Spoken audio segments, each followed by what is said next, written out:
그런즉 우리가 무슨 말하리요? 율법이 죄냐? 그럴 수 없느니라. 율법으로 말미암지 않고는 내가 죄를 알지 못하였으니 곧 율법이 탐내지 말라 하지 아니하였다면 내가 탐심을 알지 못하였으리라. 로마서 7장 7절. 이 말씀에서 율법주의자들은 바울을 보고 바울이 율법을 폐하는 자다, 율법을 파괴시키는 자다라고 하면서 바울을 비난했습니다. 바울 사도는 말하기를 그러면 율법이 잘못된 것이냐? 율법이 죄냐? 그럴 수 없다는 겁니다. 사실 율법 자체는 결코 악한 것이 아닙니다. 도리어 우리를 거룩한 삶으로 인도하기 위해 하나님께서 마련하신 선한 것이었습니다. 로마서 7장 12절에서 이로 보건대 율법도 거룩하며 계명도 거룩하며 의로우며 선하도다 라고 하셨죠. 즉 율법은 피조물인 인간이 하나님 앞에서 반드시 행해야 할 선이 무엇인지 또 금해야 할 악이 무엇인지를 알도록 하기 위해 하나님께서 주신 겁니다. 율법이 죄냐? 이 말씀에서 바울이 지금까지 율법에 대해 부정적인 견해를 취했기 때문에 그의 말을 듣는 사람들은 율법이 죄를 유발시키는 것으로 생각하게 될 수도 있고 또 하나님께서 이스라엘 백성에게 율법을 주신 사실에 대해서 의아하게 생각할 수도 있었을 겁니다. 그러나 바울이 지금까지 율법에 대해 부정적인 견해를 취한 것은 율법으로 구원에 이를 수 없고 또 사람이 육신의 지배를 받을 때는 율법이 도리어 죄를 깨닫게 하고 죄의 정욕에 사로잡히게 된다는 사실을 지적하기 위한 것이었습니다. 이 말씀에서 율법으로 말미암지 않고는 내가 죄를 알지 못하였으니 라고 말씀하셨는데 이 말씀은 로마서 4장 15절에 있는 말씀처럼 율법은 진노를 이루게 하나니 율법이 없는 곳에는 범함도 없느니라 라는 말씀과 일맥상통한다라고 할 수 있습니다.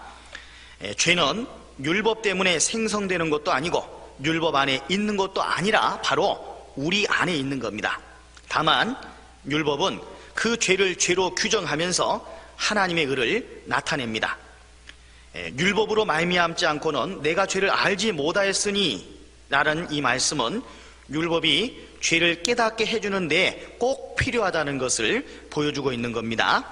그렇기 때문에 율법에 가까이 서 있는 사람은 자신이 죄인임을 더욱 확실하게 깨닫게 됩니다.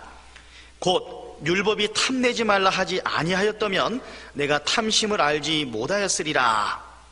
이 말씀에서도 율법이 탐내지 말라 하지 아니하였다면 바울은 율법 중에 탐심을 경계하는 구절을 대표적으로 언급하십니다. 탐심이란 인간의 심성 속에 은밀하게 자리 잡고 있고 실제적인 범법 행위가 아니기 때문에 사람들이 죄로 깨닫지 못합니다. 그러나 율법은 인간의 심성에서 일어날 수 있는 악한 동기도 죄라고 가르쳐 줌으로써 죄를 깨닫게 하여 하나님의 의를 드러냅니다. 인간 사이에서는 탐심으로는 죄가 성립되지 않아요. 하나님 앞에서는 모든 악한 동기조차 죄로 규정이 되는 겁니다. 따라서 율법은 결코 악한 것이 아니고 오히려 사람으로 하여금 죄를 깨닫게 해줌과 동시에 자신들이 죄 때문에 하나님의 심판을 받을 수밖에 없는 처지에 있다는 사실을 깨닫게 해주어서 궁극적으로는 하나님에 의한 구원의 절대 필요성을 알게 해준다는 면에서 의로운 것이라고 말할 수 있습니다.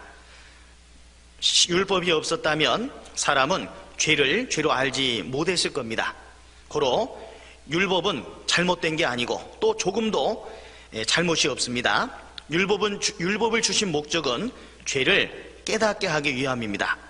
율법은 사람을 구원할 수도 거룩하게 할 수도 없습니다. 율법이 하는 일은 단지 사람들의 죄를 깨닫게 해주는 것 뿐이에요. 이것은 마치 청진기가 사람의 병을 진단할 수는 있지만 고칠 수는 없는 것과 같은 이치인 겁니다. 로마서 3장 20절에서 그러므로 율법의 행위로 그의 앞에 의롭다 하심을 얻을 육체가 없나니 율법으로는 죄를 깨달음이니라 라고 말씀하셨죠. 남의 것을 보고 그것을 가지고 싶은 욕심을 부리는 것이 탐심입니다. 탐내지 말라고 한 것은 우리 마음속에 탐심이 있음을 알게 해주기 위함이죠. 만일 탐심이 무엇인지 모르는 사람에게 탐내지 말아라 라고 하면 그 사람은 그때부터 탐을 냅니다. 이거 만지지 마.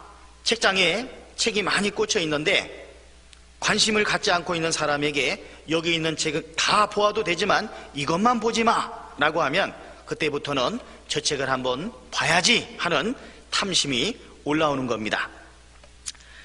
탐내지 말라 그러면 내 마음속에 탐심이 있구나 하는 것을 알게 된다는 겁니다.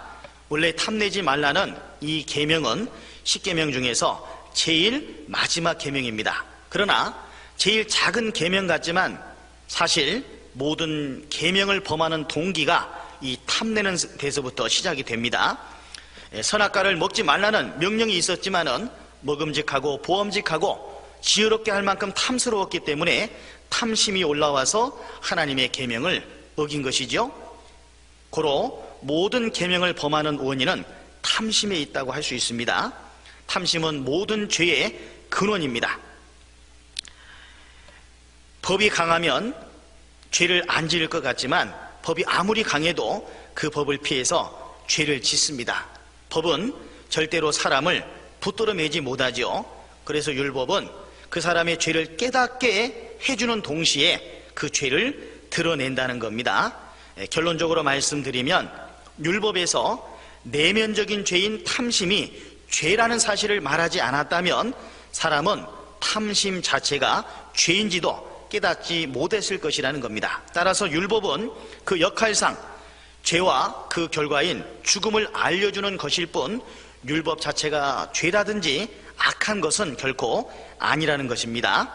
다시 말해서 문제는 율법 자체에 있는 것이 아니라 죄를 행하는 인간의 사악한 본성, 즉 금지된 것을 선한 것보다 더 행하고자 하는 본성에 있다는 것을 말해주고 있는 것입니다.